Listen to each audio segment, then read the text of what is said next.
Oke, recording start. Bismillahirrahmanirrahim. Assalamualaikum warahmatullahi wabarakatuh. Perkenalkan, nama saya Rizky Aditya Surya Pratama, biasa disingkat SP, SSIMT. Lalu untuk pertemuan ke-13 mata kuliah Praktikum Sintesis KO, Kimia Organik, atau yang biasa disingkat PSKO ini, saya akan menjelaskan dulu terlebih dahulu mengenai teori dari sintesis isobutyl aldehid. Jadi sebelum praktikum mengenai sintesis isobutyl aldehid, saya akan menjelaskan dulu teorinya. Oke, next. Oke, jadi yang pertama saya akan menjelaskan tentang aldehid itu sendiri. Jadi aldehid itu adalah suatu senyawa, segolongan senyawa organik yang memiliki gugus fungsional karbonil yang terikat pada rantai karbon di satu sisi dan atom hidrogen di sisi lainnya. Contohnya, yang paling dikenal dari golongan ini adalah metanal atau lebih populer dengan nama trivialnya formaldehid atau formalin gitu. Dengan rumus molekul HCOH, HC double bond O H. Jadi namanya adalah formaldehid. Jadi bisa dalam bentuk aldehidnya itu bisa dalam struktur alifatik yaitu RCOH double bond O CO-nya atau aldehida aromatik di mana yang menempel pada COH ini adalah aromatik, senyawa aromatik. Oke, itu kira-kira sekilas mengenai senyawa aldehida. Berikutnya adalah, ya seperti yang sudah dicontohkan di slide sebelumnya, struktur kimia aldehid. Jadi, kalau dari strukturnya, aldehid adalah senyawa yang mengandung satu gugus karbonil, atau dengan kata lain, satu ikatan rangkap C double bond O, di mana aldehid ini termasuk dalam senyawa sederhana karena tidak memiliki gugus reaktif yang lain. Utamanya adalah C double bond O dan H. Ini maaf ya agak pecah gambarnya karena memang aslinya itu gambarnya kecil. Lalu tidak memiliki gugus-gugus reaktif yang lain seperti OH atau Cl yang terikat pada atom karbon pada gugus karbonilnya.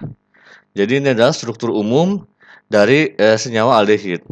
RCO double bond H. Jadi RCOH atau RCHO biasanya. Di mana R-nya ini seperti yang tadi digambar bisa dalam bentuk senyawa alkil atau senyawa aromatik. Oke. Next. Tata nama secara IUPAC untuk aldehid ini. Jadi biasanya diturunkan dari nama alkananya atau alkana induknya dengan mengubah huruf akhir A menjadi al. Jadi atom karbon pada CHO itu diberi nomor 1, tetapi nomornya itu nggak perlu dicantumkan karena itu udah pasti di ujung untuk aldehid ini. Contohnya etanal ini, CH3 CHO double bond. Ini pasti ada di ujung, makanya nggak perlu namanya satu etanal. Jadi ada etana dengan satu gugus COH gitu. Jadi ini adalah aldehidnya.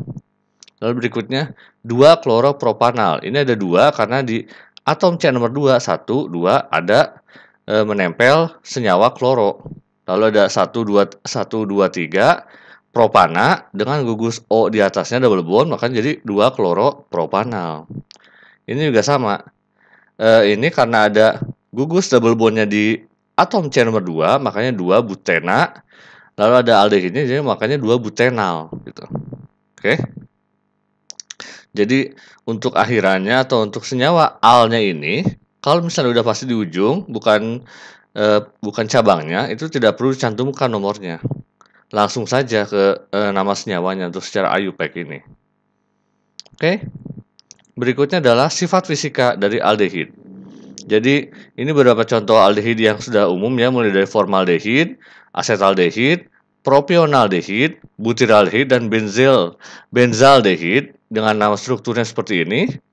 Titik didihnya mulai dari formaldehid itu dari minus 21 derajat Celcius dan kelarutannya dalam air itu dalam satuan gram per 100 ml itu tidak terbatas, jadi sangat larut dalam air.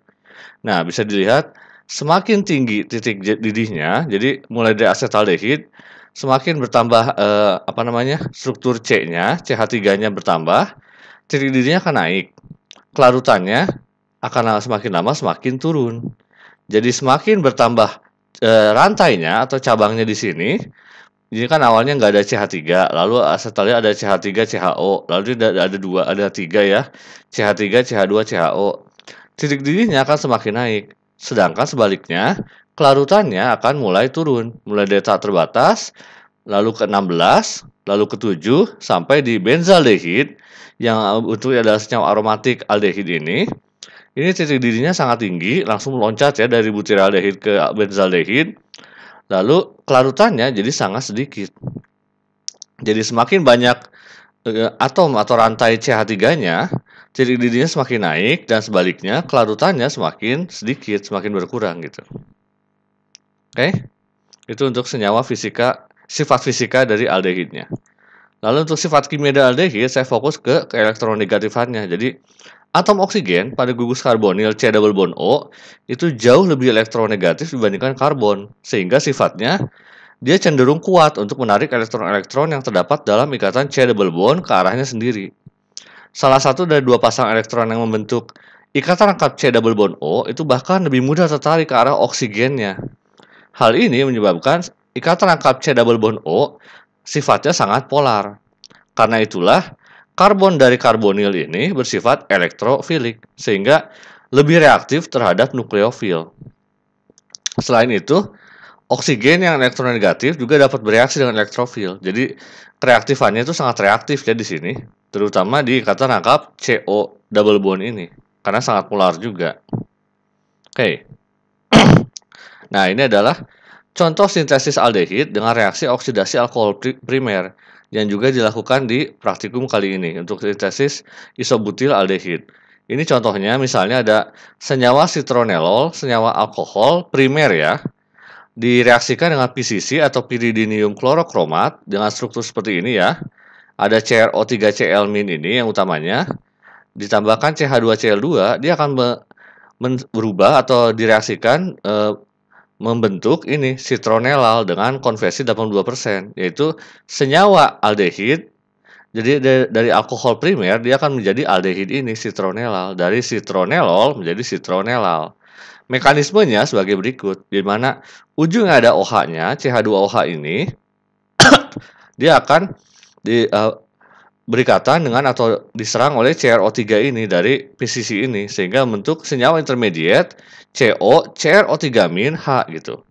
Di mana reaksi ini akan mengalami reaksi E2 atau eliminasi. Si CrO3- ini akan lepas menjadi CrO32- sehingga tinggal sisa O di sini, dia akan menyerang kalasin membentuk senyawa double bond. Sehingga karena di sini H menjadi COH aldehid. Itu kira-kira mekanisme reaksinya untuk sintesis aldehid ini dengan reaksi oksidasi alkohol primer. Jadi alkohol primer ini dioksidasikan dengan bantuan senyawa PCC ini, yaitu CrO3-nya, dia akan teroksidasi menjadi aldehid. Oke, simpelnya seperti itu untuk reaksi sintesis aldehid ini. Dari senyawa awalnya adalah alkohol primer. Kalau alkohol sekunder, dia tidak akan menjadi aldehid, tapi akan menjadi keton. Jadi harap diingat, kalau ingin mensintesis aldehid, itu oksidasinya harus oksidasi dari senyawa alkohol primer, supaya hasil akhirnya yang terbentuk adalah senyawa aldehid. Oke? Kira-kira seperti itu untuk sintesisnya. Nah, dalam industri, kira-kira seperti ini untuk sintesis aldehid ini. Misalnya, pembentukan atau sintesis senyawa formaldehid CH3OH ini dari metanol direaksikan dengan katalis Ag perak dengan suhu 600 sampai 700 derajat Celcius sehingga dia akan teroksidasi atau dia akan berubah menjadi aldehid gitu, CH2O, HCOH gitu. Ditambah H2, H2-nya keluar dari CH3OH ini. Lalu CH3OH ini atau formaldehid ini bentuknya adalah gas dan mudah untuk polimerasi ya.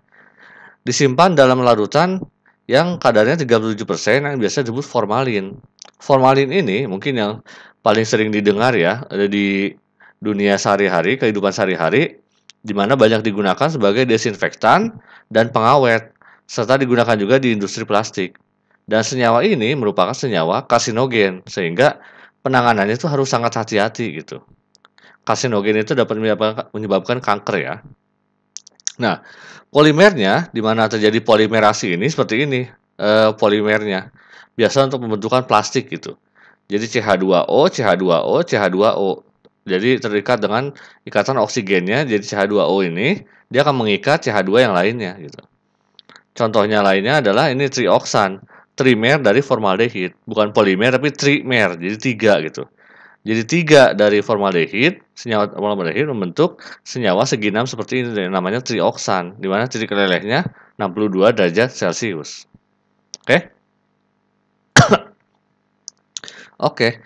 Jadi yang terakhir sebelum praktikumnya saya akan memberikan gambaran dulu ya. Jadi untuk praktikumnya itu adalah sintesis isobutil aldehid, di mana sintesis ini untuk isobutil aldehid itu merupakan reaksi oksidasi alkohol primer. Jadi yang seperti saya jelaskan tadi sebelumnya, bahan bakunya adalah oksidasi alkohol primer dengan kita menggunakan oksidatornya kalium dikromat yang akan menghasilkan senyawa aldehid. Jadi jika dibiarkan terlalu lama, maka proses oksidasinya akan berlanjut lebih lama menghasilkan asam karboksilat. Jadi, reaksinya kalau dibiarkan terlalu lama bisa berubah dari alkohol menuju aldehid menjadi asam karboksilat. Makanya, kalau kita ingin memperoleh aldehida dari proses oksida ini, maka itu harus segera didesilasi untuk menghindari proses oksidasi yang berlanjut yang akan menghasilkan asam karboksilat ini. Reaksinya ada 2 utamanya, yaitu di mana bahan bakunya adalah isobutil alkohol CH3C2H4CH2OH ini yang akan bereaksi dengan O2. O2-nya itu dari ini, reaksi kalium dikromat oksidator ini dengan H2SO4 asam sulfat. Dia akan membentuk CH3CHCOH yaitu aldehidnya, isobutil aldehidnya ditambah H2O produk sampingnya. Dan kalium dikromat sendiri akan bereaksi dengan H2SO4 menghasilkan O2 utamanya. Plus H2Cr2O4 plus K2SO4. Ini 2 reaksi ini kira-kira yang akan nanti di materi selanjutnya akan dibahas. Oke? Terima kasih banyak sudah menonton sampai sini. Jangan lupa klik like, komen, dan juga subscribe channel saya ini ya. Wassalamualaikum warahmatullahi wabarakatuh.